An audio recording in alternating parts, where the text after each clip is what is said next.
চিরদিনই তুমি যে আমার ধারাবাহিকে দেখেছিলাম আমরা, অপর্ণা গিয়েছিল সিংহরায় গ্রুপের একটা শাখা খোলা হচ্ছে সেই উপলক্ষে। সেখানে গিয়ে ও জানতে পেরেছে ওকে সেই শাখার হেড করা হয়েছে, ওকে ভাইস প্রেসিডেন্ট অ্যাসিস্ট্যান্ট হিসেবে রাখা হয়েছে।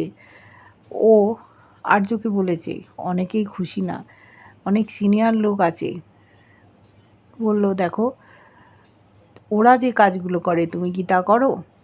ওরা সিনেমা দেখে, বয়ফ্রেন্ড গার্লফ্রেন্ড সব আছে, ভিডিও পোস্ট করে, তুমি তো করো না। বলছে আমি কি করি স্যার?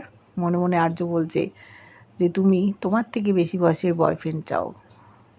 ও তখন বলেছে আমি আপনার মনের কথা জানতে চাই। বলল তোমাকে আর অপেক্ষা করাবো না, কালকেই বলবো, মন্দিরে গিয়ে বলবো।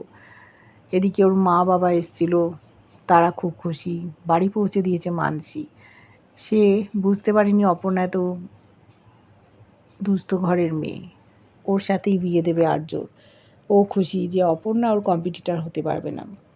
এদিকে আর্যর মা অপর্ণাকে দেখে কীরকম আচরণ করছে, আবার কি সে ফিরে এলো, কে সে? আর্য সারা রাত বাগানে বসে ফুল ফোটা দেখতে চায়, জুঁই ফুল গাছে। ওর মা বলেছে ফুল অলক্ষেই ফোটে, তুমি চলো।